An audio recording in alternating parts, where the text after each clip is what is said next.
Jeff, let's talk about home economics for home buyers. Let's start. What are the costs of buying a home that are going to surprise people?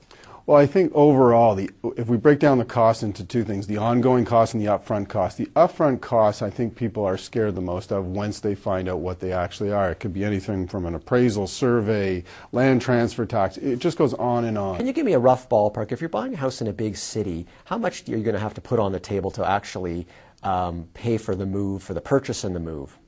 Well, in terms of numbers, I'd like to look at a move. It could be $1,500. It depends what you're moving and where you're moving to. But the overall cost associated with the upfront commitment, even if you're just putting 20% down on the home, it could raise about to 25% of the overall purchase price, which is a huge number. So an extra 5% of the home price might need to be factored in. Okay, so you've got a big hurdle to cross there. Now you've bought the home. You're trying to get used to the expenses of owning a home. Describe to people some of the things they have to be ready for after they've bought the home and they become homeowners for the first time. Well, it's the usual things that are a little bit more expensive, like your heating, electricity, your hookup fees, you're paying for cable, you're paying a lot of different things that may have been already included previously in an apartment.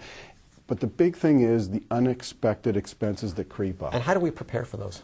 Well, I think the best thing to do is really set a budget once you're going into this and say, well, I need to put away something because I can't live with a leaky roof, I can't live with a broken refrigerator, so we need to budget for those things and put away a little bit each month. So this is the emergency fund that people Absolutely. are always urged to have. And how much should you have in this fund? Well, what we suggest to people is you should be saving 10 to 15% of your net income each month, and portions of that can go towards an emergency fund. Great, thanks, Jeff. You're welcome.